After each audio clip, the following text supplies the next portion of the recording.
Hello, boys and girls. Got something new for you guys here on the channel. Gonna start a new series, the Matthew Buckley Talks music, where I do basically album reviews, mostly vinyl, and discuss some other releases if I find them as something I'd have something to say about. So we're going to kickstart this series here with something a little left field, something maybe a lot of you might not know about. Some of you will, I'm sure. Seastones by Ned Lagin. Believe I'm pronouncing his name correctly. This album, this is actually a reissue that came out relatively recently. More on that later.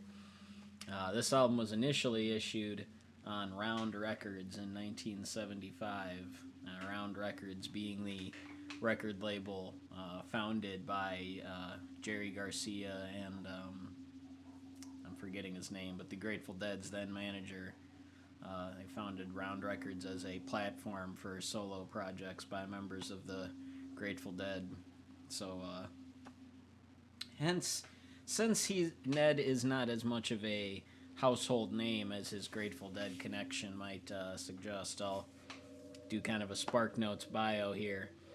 Ned was born March 17th, 1948 in New York City, raised on Long Island. Since his childhood, he studied photography, piano, natural history, and electronics. I mean, early childhood. This guy was something of a prodigy.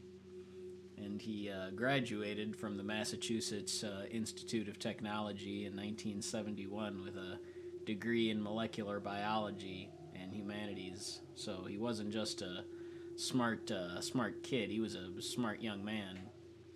And he went on to graduate study in composition at Brandeis University. But he saw the Grateful Dead perform in 1969, and it was all downhill from there. As he started a correspondence with Jerry Garcia and first helped facilitate an outdoor concert for the band at MIT while he was still studying there. And later he was invited to contribute piano to the sessions for the American Beauty album, which would go on to become one of the Grateful Dead's most celebrated studio albums. And through jams with various San Francisco area musicians, struck up friendships with Phil Lesh, Jerry Garcia, and David Crosby, who wasn't a member of the Dead but was closely associated. Between 1970 and 1975, Lagin jammed with the Dead sat in with the Dead, I should say, on stage during concerts on Hammond B3 organ, electric piano and clavichord, sometimes sitting in just for a song, sometimes for a whole set, sometimes performing their music, sometimes performing his own. But his last show with the Dead was sometime in late 1975. I want to say November. I'm sure somebody out there who's deep in the Deadhead tape base can correct me. But onto the music itself on the Seastones album. It begins with some very slow-moving, spacey, ethereal building tones, drifting drones through a vast soundscape. I can describe them only as ghostly voices that kind of pass in and out of space, which give way to a lively series of, beeps and boops, beeping and booping sounds. There's further science fiction-esque sound effects. It sounds like you're in some sort of futuristic laboratory. And there are eerie, downright spooky sounds. Some of this album is definitely, fit for like a Halloween soundtrack or, some sort of, terror. It's very, very ominous and chilling. Could be in some sort of, thriller score. There's plenty more science fiction sounds throughout, though. I found myself thinking, these must be tubular bells, but no one in the personnel is credited with tubular bells, so I must be wrong. But there's, again, very computerized sounding beeps and boops. It really sounds like a mad scientist lab. And then there's suddenly the sound of whistling wind, which comes to a very abrupt end, ending the first side of the record. And side 2 opens with a very slowly building ambient drone. I'm using a lot of metaphor for describing some of how this makes me, what this record, the imagery this record puts in my mind. But that's definitely how, this kind of ambient electronic music definitely hits me in that way. It's very, the textures put certain images, places, feelings in your mind.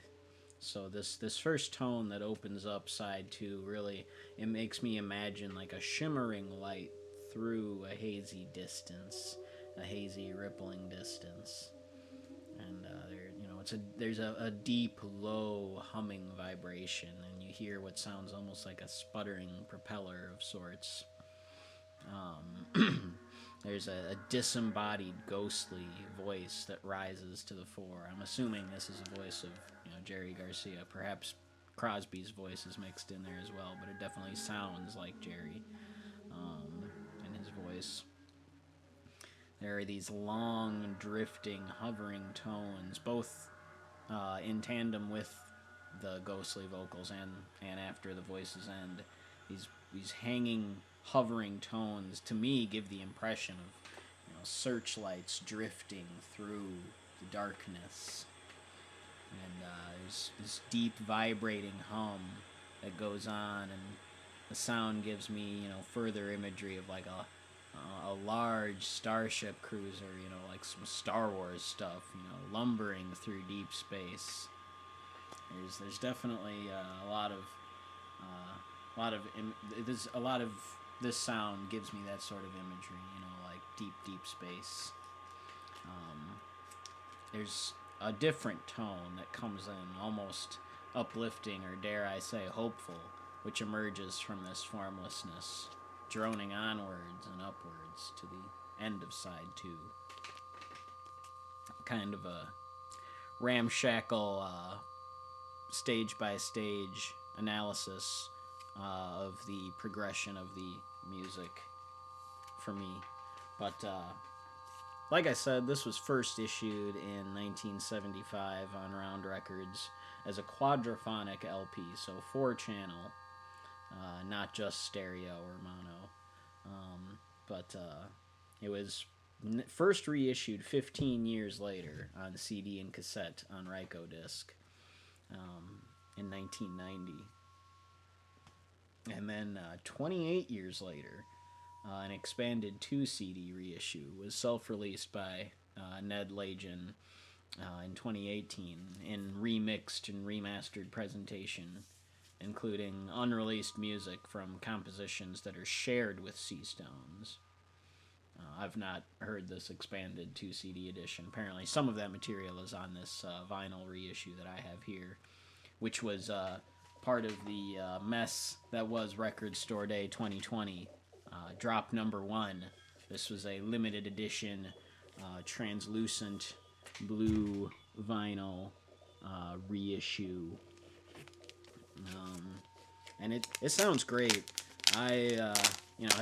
This is the first time I've listened to the album in a few years, because I've never owned it physically before this issue.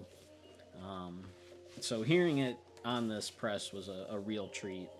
It has a nice plastic inner sleeve. And there she is. Side 1 is notated as set 4, and side 2 is notated as set 5. It's pretty nice.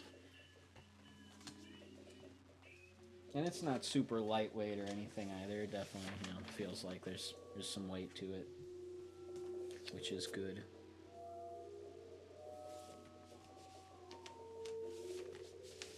Yeah, further glance at the cover there, all the stones. back cover, we've got a breakdown of the track sequence, a list of musicians, who's doing what, and further information about the set and where to find even more. There's a whole lot of information on Ned Lagin available online, much of it from himself.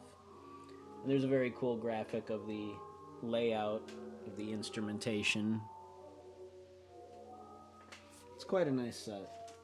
Again, one of the most fascinating things about this record, as, you know, obviously the music itself is interesting, but there's just the cast of characters involved, you know, various San Francisco musicians. Again, you know, mostly from the Dead, but not just there. You also get people from, like I mentioned, David Crosby of Crosby, Stills, Nash and Young. And, I mean, actually on the hype sticker, they list pretty much all the participants here. You know, you got, obviously, Ned on his piano, clavichord, organ, and synthesizers. Then Jerry on processed electric guitar, pedal steel guitar and voice. Phil Lesh on processed electric bass. David Crosby, processed electric guitar and vocals. Grace Slick and David Freeberg on processed vocals. And Mickey Hart and Spencer Dryden on percussion. So you got, you know, members of the Dead, members of Jefferson Airplane, a member of Quicksilver Messenger Service, a member of Crosby, Stills, Nash and Young. So it's an interesting cross-section of some of the biggest players in the San Francisco psychedelic folk rock scene. But, you know, it's not something you're going to revisit, you know, every day in spite of that. You know, these guys wrote, you know, plenty of hit songs and all played on plenty of hit songs. But still, this album isn't necessarily something you're going to, you know, put on at a party, you know, or you know, if you're trying to get down and boogie. But it's definitely, you know, something for, you know, I put it on fairly often in the, you know, early morning. I should say when I do put it on, often it is early morning or it is late evening, you know, when I'm taking my time getting dressed or, you know, just drinking some tea and reading or playing guitar and I want some sound on in the background or something like that. So, as far as rating, I say I would probably, you know, hesitate to give this anything other than, you know, like a 5 out of 10, because, you know, you know what you're getting into when you listen to something like this. You're not going to have something super stimulating from this, but it is something that's interesting. So, thanks for tuning in. This has been my attempt at the first Matthew Buckley Talks music video. Hopefully you enjoyed it. This has been Ned Lagin, Seastones, forever.